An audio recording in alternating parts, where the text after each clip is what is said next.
오늘 하나님 말씀은요, 다니엘서 6장입니다. 다니엘서 6장.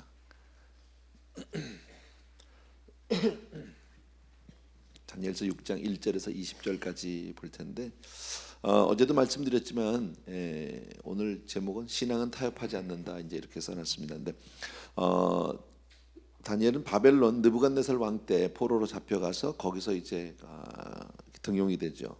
그래서 관직에 있다가 얼마나 있었는지 자세히 모르지만 아마 잠시 물러났던 게 아닌가.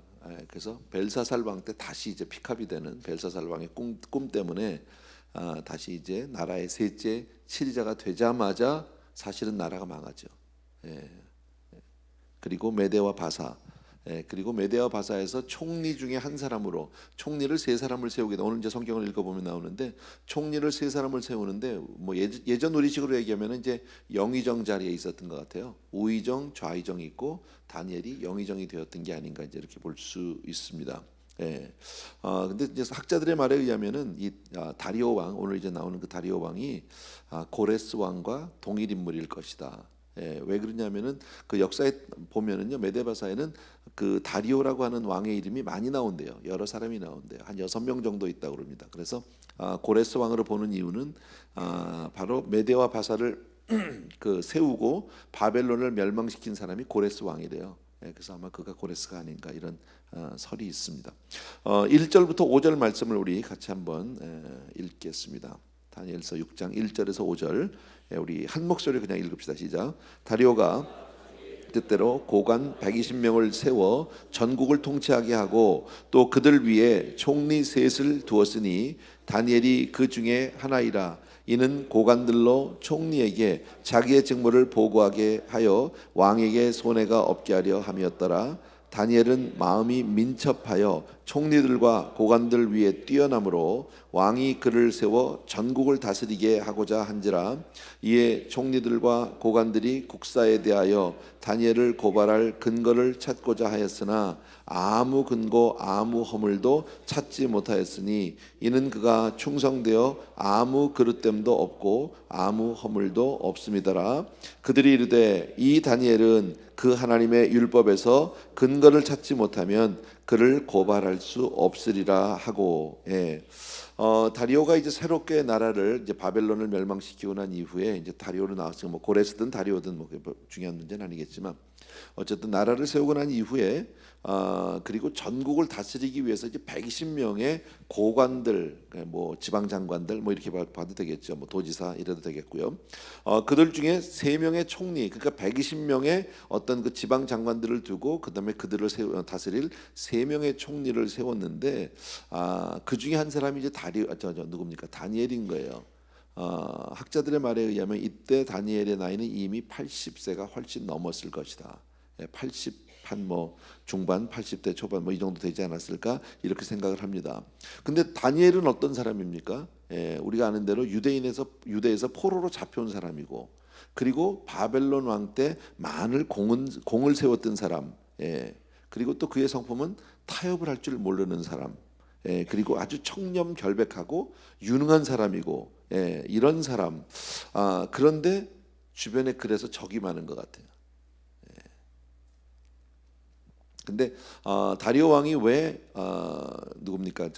다니엘을 이렇게 총리로 세웠는지에 대한 이유는 정확히 나오진 않아요. 근데 오늘 우리가 성경 아까 읽어보면 그 같이 3명의 총리로 됐는데 그 중에 총리 2명하고 나머지 고관들 그 사람들이 지금 그 다니엘을 이렇게 음모를 꾸미는 장면이 나오죠. 어떻게 하면 잡을 수 있을까? 흠을 찾아보려고 했는데 아무리 해도 흠이 발견되지 않는 거죠, 여러분.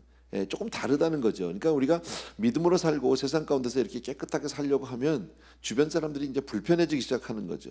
그래서 뭔가 트집을 잡으려고 하고. 근데 사실 왕의 입장에서는 다니엘은 굉장히 좋은 사람이죠. 자기한테는요. 왜 이런 사람을 나이도 많고 그리고 정말 바벨론에서 그렇게 공을 많이 세웠던 사람이고 또 유대인 포로로 잡혀왔던 그런 사람을 왜 총리로 세웠을까? 왕의 입장에서. 아마 어쩌면은 그 나머지 두 사람들에 대한 견제, 혹은 그 사람들에 대해서 이렇게 좀 잘 슈퍼바이징 뭐 등등 이래서 세웠던 것이 아닌가. 근데 어쨌든 이분들이 다니엘이 뭐가 기분이 나빴는지 모르지만 나머지 사람들이 이제 좀 이렇게 작당을 했다고 그럽니까? 어쨌든 모의를 해서 다니엘을 이제 잡으려고 많이 애를 썼습니다. 어떤 부정을 혹은 뭐 불의를 찾아보려고 이제 많이 애를 썼죠. 근데 아무리 은밀하게 조사를 해도 다니엘에게서 아무런 이 허물을 찾을 수 없다. 여기서 한 가지는 그냥 우리 크리스천들도 좀 이렇게 살아야 되는 게 아닌가. 깨끗하게 살아야 되는 게 아닌가. 근데 참 쉽지는 않죠. 우리가 깨끗하게 살고 정의롭게 살고 정말 그렇게 사는 거 그렇게 마땅히 살아야 되는 게 맞는데 사실 사람이 살다 보면 뭐 털어서 먼지 안 나오는 사람이 없다고 하듯이 그게 참 쉽지는 않은 것 같아요.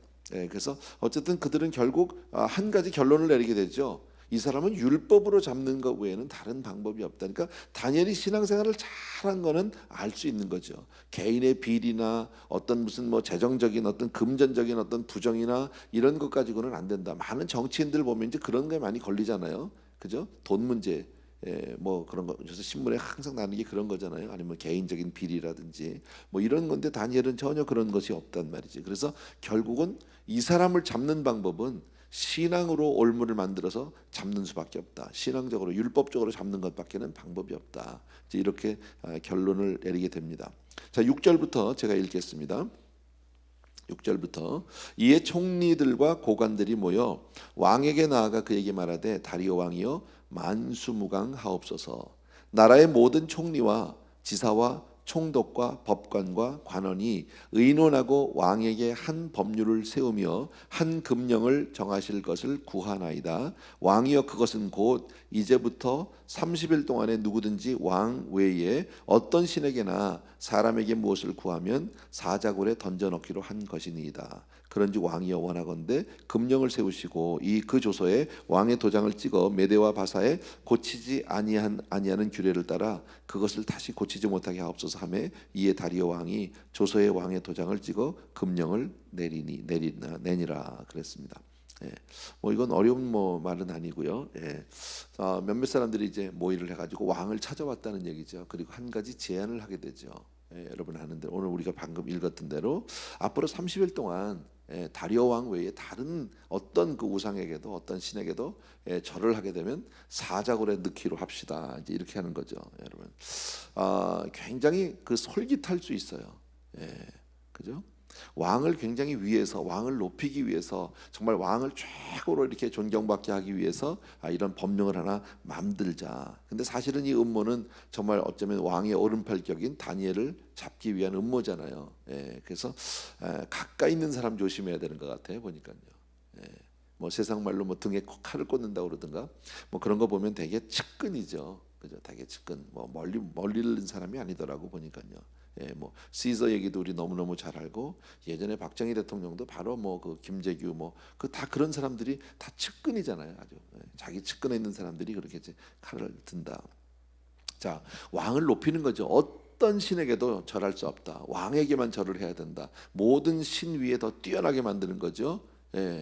아마 굉장히 그런 법률을 만들자고 하니까 왕이 들을 때 굉장히 솔깃했을 것 같아요. 그래서 스스로의 권력에 아주 취해버리게 만드는 그 달콤하죠 그런 제안이. 그러고 나니까 거기 도장을 꽉 찍었단 말이지. 그 다리오 왕은 어떤 신보다 자기를 높여주겠다고 하니까 은근히 아이 뭐 그렇게까지 하면서 이제 받는 뭐 이런 분위기 아닐까 모르겠어요. 왜 그럴까요? 왜 이게 통할까요? 인생은 다 교만하다라는 누구든지 아부가 통하는 이유가 그런 것 같아요. 우리 보면은 뭐 아유 저거 아부해 막 이러는 것도 있는데 근데 그런 게 통하죠 보면 세상에요. 그런 게 인간이 다 그 원죄가 교만이기 때문에 누구든지 그 교만하고자 하는 그 마음을 살살 이제 그 건드리는 거죠. 근데 이제 사실은 그 다리오 왕의 입장에서는 만약에 이것이 정말 그 다니엘을 잡으려고 하는 간신들의 음모라는 것을 설사 몰랐다고 하더라도 사실 왕은 이 법을 허락해서는 안 되는 거죠. 자기가 모든 신 위에 뛰어나게 그렇게 자기 스스로를 우상화시키고 그렇게 높이는 것은 절대 안 된다라는 겁니다. 아까도 말씀드렸지만은 다리오가 다니엘을 총리로 세운 이유는 그가 참 유능하고 똑똑했기 때문이잖아요. 그런데 그렇게 똑똑한 그 다리오 왕인데 사실 전혀 근거가 없는 무슨 뭐 메데 바사 사람도 아니고 정말 외국인이고 포로로 왔던 사람이고 나이도 많은 사람을 정말 나라의 세 번째 지리자 중에 한 사람으로 어쩌면 영의정 같은 자리를 그에게 허락한 것은 정치적으로 굉장히 아주 이 똑똑한 수죠.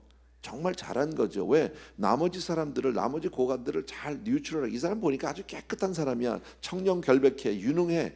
예. 그러니까 이 사람 하나 잘만 쓰면 나라를 잘 다스릴 수 있겠다. 이렇게 사람을 쓰는 거 보면 굉장히 똑똑한 사람입니다. 다리오라는 사람이 정치적으로 굉장히 유능한 사람이고 아주 실력이 있다, 이렇게 볼 수 있거든요. 그런데도 느부갓네살이나 벨사살 왕처럼 자기 스스로 자기 인생의 주인이 누굽니까? 지금요, 자기라는 거예요. 여러분, 우리가 지금 보면서 다니엘서 전체의 주제가 뭐예요? 하나님이 우리의 주권자시다, 하나님이 우리의 왕이시다, 즉 그거잖아요. 신앙생활은 누구나 마찬가지로 저와 여러분이요, 신앙생활은 내 마음의 보좌에 주님을 모시지 않으면 신앙이 아니에요. 여러분, 아무리 하나님을 높인다고 해도 내가 스스로 왕이 돼서 내 스스로 내 인생을 좌지우지하면 그건 신앙인이 아니에요. 예. 교회도 나올 수 있고 찬양도 드릴 수 있고, 뭐 우리가 뭐 기도도 할 수 있고 다 할 수 있어요. 그런데 스스로 모든 것을 내가 주인 돼서 내 인생을 내가 조종하고 간다면 그 사람은 크리스찬은 아닌 거예요.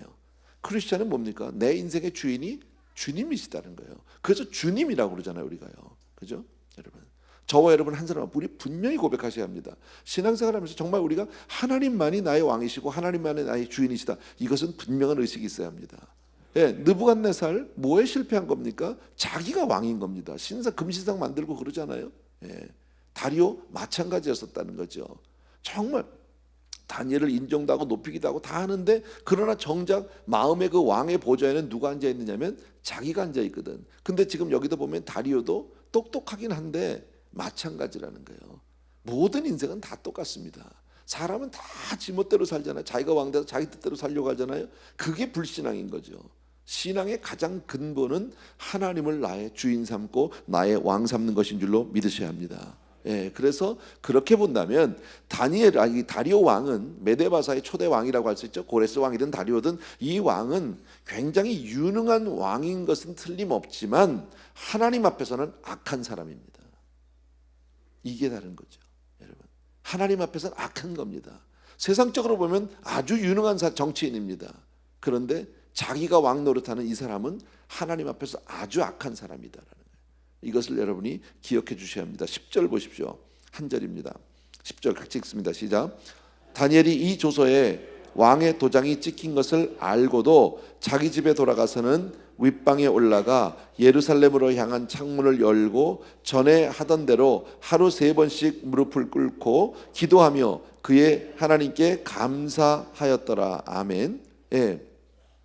다니엘은 나라의 새로운 법이 제정되었고 반포된 것을 압니다. 30일 동안, 앞으로 30일 동안 정말 다리오 왕 외에 다른 신에게 기도하면 사자굴에 들어간다는 사실을 너무너무 잘 알고요. 또 이 법은 자기를 겨냥해서 만들어진 법이라는 사실도 압니다. 예. 그래서 저 같으면 아마 이런 법이 정해졌을 때 제가 만약에 다리오라면 저는 이런 고민을 좀 할 것 같아요. 이 문제를 놓고. 예. 정말 내가 우상에게 절을 하라는 것도 아니고 그냥 30일 동안 기도만 안 하면 되는 거잖아요. 30일 동안. 예. 또 영원히 하지 말라는 게 아니잖아요. 30일만 내가 조금 기도를 쉬어도 되지 않을까? 혹시 이런 생각이 있을 것 같고요. 또 혹시 지금 사정이 이러니까 이거 내가 불가항력이니까 나라에서 법을 이렇게 정한 거니까 국법도 법이니까 따라야 되지 않겠어요? 그러니까 30일 동안만 조금 참을까? 이렇게 생각할 수 있지 않을까? 아니면 내가 다른 사람한테 들키지 않게 정말 새벽 일찍 일어나서 기도를 한다든지 한밤중에 남들이 다 잘 때 눈에 띄지 않게 그때 기도를 하면, 그렇게 은밀하게 기도를 하면 어떨까? 혹은 마음속으로만 기도하고 있으면 어떨까? 눈을 뜨고. 나는 이런 생각을 할 것 같아요, 나 같으면. 자, 내가 무모하게 내가 늘 기도하던 대로 그 기도하면서 왕에게 분명히 왕 외에 다른 신에게 절하를 하면, 기도를 하면 죽이겠다고 그러는데 뻔한 건데, 자기를 위해서 겨냥한 것도 알고 나를 잡으려고 하는 것도 아는데 꼭 그렇게 해야 했을까? 요 얘기는 내일 아침에 할 거예요. 중요한 내용이 있어요, 이 가운데요. 예. 내일 아침에 제가 그 뒷부분하고 연결을 해서 이 내용은 우리가 같이 좀 생각해 봐야 되는데, 조금 사실 저는 이런 생각, 객관적으로 보면 좀 무모하다라는 생각이 들었어요. 꼭 이렇게 해야 될까, 크리스찬이? 꼭 신앙은 이런 것을 얘기하고 하나님이 우리에게 이런 신앙을 요구할까? 예. 자, 예를 들어서 우리가 내일 아침에 할 얘기를 제가 조금만 해드릴게요. 자, 예를 들어서 여러분 늘 기도 생활을 잘하고 하나님을 잘 섬기는 의사라고 칩시다. 의사예요. 그래서 내가 기도 시간에 기도하고 있어요. 근데 이 아래 환자가 들어왔어요. 지금 당장 숨 넘어가는 사람이 들어왔어요. 근데 나 기도 시간이니까 기도해야 됩니다. 기다리십시오. 될까요? 그럴 수 있을까요? 그게 과연 신앙일까? 예. 조금 똑같은 어떤 그 비유는 아닐 수 있을지 모르지만, 가끔은 어떤 신앙이라는 이름 앞에서 우리가 타협하지 않고 약간은 무모한 신앙들을 하는 사람들이 우리 주변에 있다라는 거예요. 예. 과거에 이런 분들이 있었습니다. 정말 하나님 앞에 나와서 자기가 기도하고 매달리고 예배 참석하기 위해서 있는데 애가 막 울어. 너무너무 울어. 그러니까 애 때문에 예배를 들어갈 수가 없으니까요, 애를 그냥 깐난쟁이에요. 움직이지 못하니까요, 애를 어디다가 이렇게 그 큰 함 같은 데다가 넣어놓고 문 닫아버렸어. 왜? 안 죽어? 쟤 한 시간 아무리 울어도 1시간 동안 안 죽어. 그래놓고 자기는 하나님 앞에 나서 기도하는 그런 어머니가 있었다라는 거지, 오래전에. 그게 신앙일까? 요건 우리가 조금 생각해 보자는 거죠. 내일 아침에 우리 같이 생각해 보겠습니다. 어쨌든 다니엘은 늘 평소에 하던 대로, 지금까지 하던 대로 하루에 3번씩 창문을 열고 예루살렘을 향해서 기도했다. 그리고 오늘 성경에 보면 그 뒤에 감사했다라는 말이 나옵니다. 예, 뭘 감사했을까, 여러분? 자기 지금 죽게 되었는데도 감사했다. 뭘 감사했을까? 예, 어찌 보면 앞으로 내가 어떻게 될지는 모르지만, 그러나 정말 내가 지금 기도할 수 있음에 감사했다. 뭐 이렇게 볼 수도 있고요. 예, 어쨌든 이것도 내일 아침에 같이 보도록 하겠습니다. 큰 시험이죠. 신앙이냐 죽음이냐, 신앙이냐 정말 내 목숨이냐를 선택하는 것은 결코 쉬운 일이 아닙니다. 우리는 이런 입장에 서보지 않아서 우린 감히 뭐라고 말할 수는 없지만, 생사가 걸린 문제, 정말 내 목숨을 건지기 위해서 하나님을 부인할 것인가, 아니면 정말 신앙 때문에 내 목숨을 버릴 것인가, 이건 정말 쉬운 문제가 아니죠. 우린 여기까지 안 가도 작은 시험에도 넘어질 때가 얼마나 많습니까? 그랬는데 다니엘은 하나님을 선택했다. 이제 그 얘기죠, 여러분. 우린 이 이야기를 정말 잘 알거든요. 너무 잘 알고, 다니엘의 그 신앙에 대해서 우리가 정말 정말 그 신앙 정말 귀하고 정말 그런 신앙을 본받아야 된다고 하지만, 막상 우리가 이 입장 됐다고 생각해 보면 이게 참 생각해 볼 문제예요. 아까도 말씀드린 대로 하나님이 늘 기도하던 대로 기도하지 않고 30일 동안 내가 기도를 만약에 쉬었다고 한번 가정을 해봅시다. 나라 법이, 그러니까 왕이 그 법률, 내가 의도적으로 그런 게 아니야. 나는 정말 늘 기도하던 대로 해야 되는데, 나라에서 이렇게 지금 법을 세웠어. 뻔히 죽을 줄 알면서도 기도하는 게 신앙일까? 아니면 만약에 내가 기도를 쉬면 30일 동안, 그럼 하나님이 나를 벌하실까요? 우리 하나님이 그런 분일까요? 만약에 우리가 기도를 쉬는 것 때문에, 다니엘이 만약에 기도를 쉰다고 했을 때 하나님이 그를 뭐 벌을 한다든지 그를 죽였다 그러면 여기 있는 사람 다 죽었어. 그죠? 우리는 쉴 때가 너무 많았잖아. 사무엘 선지자가 이런 기도를 한 적이 있죠. 기도를 쉬는 죄를 범하지 말게 해달라고.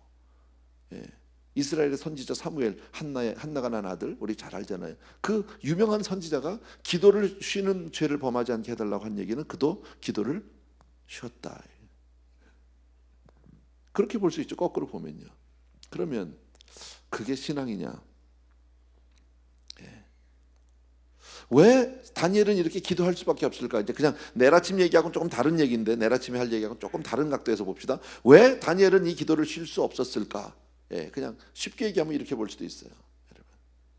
기도는 영의 호흡이잖아. 근데 호흡을 30일 동안 멈추면 죽겠지.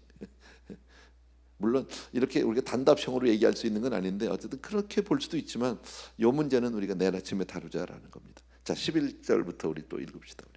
11절부터 14절까지 같이 한번 읽읍시다. 시작. 그 무리들이 모여서 다니엘이 자기 하나님 앞에 기도하며 간구하는 것을 발견하고 이에 그들이 나아가서 왕의 금령에 관하여 왕께 아뢰되 왕이여 왕이 이미 금령에 왕의 도장을 찍어서 이제부터 30일 동안에는 누구든지 왕 외에 어떤 신에게나 사람에게 구하면 사자굴에 던져 넣기로 하지 아니하였나이까 하니 왕이 대답하여 이르되 이 일이 확실하니 메대와 바사에 고치지 못하는 규례니라 하는지라.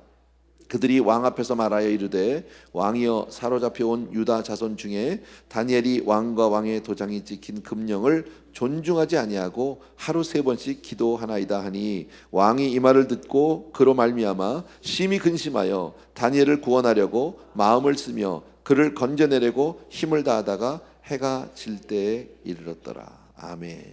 예. 이 사람들은 뭐 처음부터 다니엘을 잡으려고 했던 내린 그런 만든 법이니까 다니엘이 기도하는 거 바로 들켰어요. 바로. 속으로 얼마나 좋았을까. 드디어 잡았다. 이제 드디어 이제 저거 함정에 걸려들었다. 저거 이제 죽었다. 그리고 왕 앞에 가서 얘기하는 거죠. 이건 다시 변경할 수 없는, 정말 번복할 수 없는 그런 건데 이 죄를 다니엘이 졌다라는 얘기를 왕이 가서 하니까 왕이 굉장히 근심했다는 거죠. 번민했다는 거. 왜? 내가 사랑하는 종입니다. 내가 신뢰하는 그런 내 신하입니다. 정말 나는 저 사람이 꼭 필요한 겁니다. 근데 참 어렵죠, 여러분. 근데 자기가 서명한 법으로 자기가 가장 사랑하는 사람을 지금 잡았어. 아이러니죠. 어떻게 보면요. 그죠? 그래서 다니엘을 사자굴에 넣을 수밖에 없는. 자, 15절부터 20절 한 번 더 우리 읽고 우리 마치도록 하겠습니다. 같이 읽습니다. 시작. 그 무리들이 또 모여 왕에게로 나와서 왕께 말하되 왕이여 메대와 바사의 규례를 아시거니와 왕께서 세우신 금령과 법도는 고치지 못할 것이니이다 하니 이에 왕이 명령하매 다니엘을 끌어다가 사자굴에 던져 넣는지라. 왕이 다니엘에게 이르되 내가 항상 섬기는 너의 하나님이 너를 구원하시리라 하니라. 이에 돌을 굴려다가 굴 어귀를 막음에 왕이 그의 도장과 귀족들의 도장으로 봉하였으니 이는 다니엘에 대한 조치를 고치지 못하게 하려 함이었더라. 왕이 궁에 들어가서는 밤이 새도록 금식하고 그 앞에 오락을 그치고 잠자기를 마다하니라. 이튿날에 왕이 새벽에 일어나 급히 사자굴로 가서 다니엘이 든 굴에 가까이 이르러서 슬피 소리를 질러 다니엘에게 묻되 살아계시는 하나님의 종 다니엘아 내가 항상 섬기는 내 하나님이 사자들에게서 능히 너를 구원하셨느냐 하니라. 아멘. 왕의 입장에서는 다니엘을 사자굴에 넣을 수밖에 없고요. 정말 원치 않는데 내가 만든 법 때문에 내 발목을 잡습니다. 그리고 나서 왕이 할 수 있는 게 뭐예요? 다니엘을 정말 다니엘을 죽게 하고 싶지 않은 거죠. 그런데 이 왕이 할 수 있는 일이 뭐예요? 결국 하는 일이 내가 항상 섬기는 너의 하나님이 너를 구원하시리라. 위에서 한 얘기지. 다니엘을 위해서 한 얘기죠. 근데 내가 할 수 있는 건 사실 아무것도 없는 거예요. 그리고 와서 왕이 오늘 한 일 가운데서 바로 궁으로 돌아왔어요. 그리고 그날 무슨 모든 파티 이런 거 다 끊고 그날 뭐 했다고? 금식하고 철야하고, 그죠? 밤새도록 잠을 못 잤어요. 그리고 새벽에 일찍 일어나자마자 사자굴로 와서 다니엘의 안부를 묻는 것. 왕으로서는 어쩌면 인간적으로 보면 최선을 다한 거예요. 할 수 있는 모든 것을 다한 거죠. 다니엘을 아끼는 마음 충분히 이해할 수 있지요, 여러분. 근데 다리오가 내린 법령이 뭡니까? 자기 외에 어떤 신에게도 절하지 못하게 그런 법을 만들어 놓고 나서는, 그리고 와서는 자기는 다니엘을 사자굴에 넣으면서 너희 하나님이 너를 지켜주면 좋겠다. 그리고 자기는 금식하고 철야하고 하나님을 부르는 고백을 합니다. 신앙일까요? 이게 신앙일까요?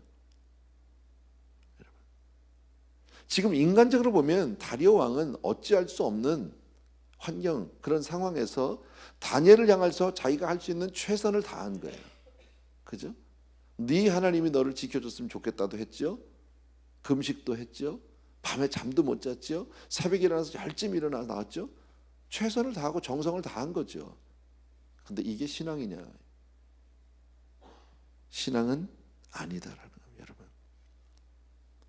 우리 다니엘서를 보면서 여러분이 항상 잊지 말아야 될 건 뭐냐면요, 하나님이 나의 왕이시다라는 거예요. 하나님이 나의 주인이시다.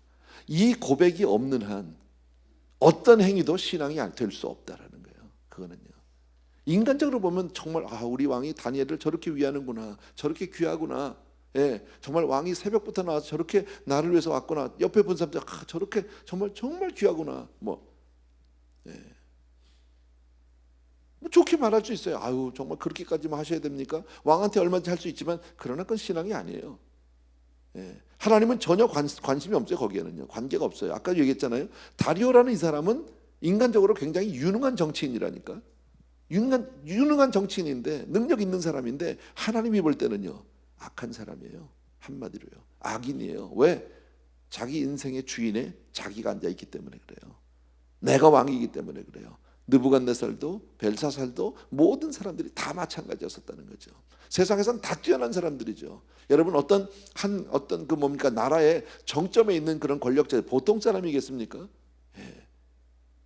우리는 쉽게 말하면 우리 한국 사람들 대통령 놓고 얘가 이러니 저가 누르니 트럼프가 어떠니 우리 이렇게 얘기하잖아요. 쉽게들 얘기하자면, 여러분, 그런 사람들이 보통 사람들은 아닙니다.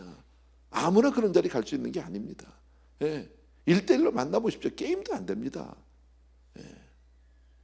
그러나 하나님 앞에는요, 그 사람이 정말 내가 하나님을 나의 왕으로 모시고 사느냐, 그분이 하나님이 나의 주인이시냐, 이 의식이 없다면 하나님은 어떤 사람도 다 악인이에요. 그냥요, 아무 소용없는 거예요. 그거는요, 하나님하고 아무 상관이 없는, 하나님을 아무리 부르면 뭐합니까?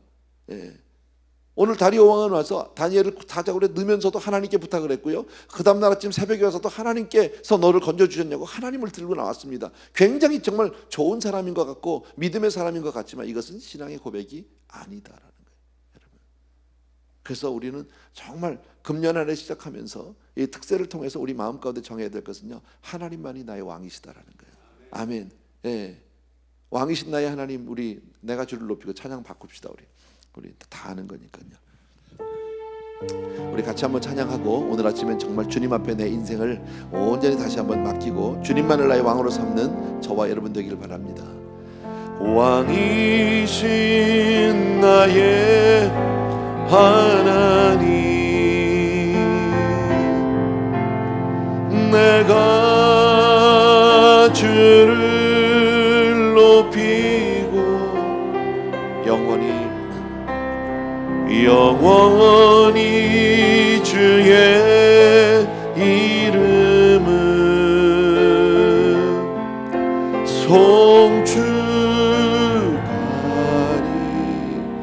송축하리이다. 다시 한번 우리 왕이신 나의 하나님,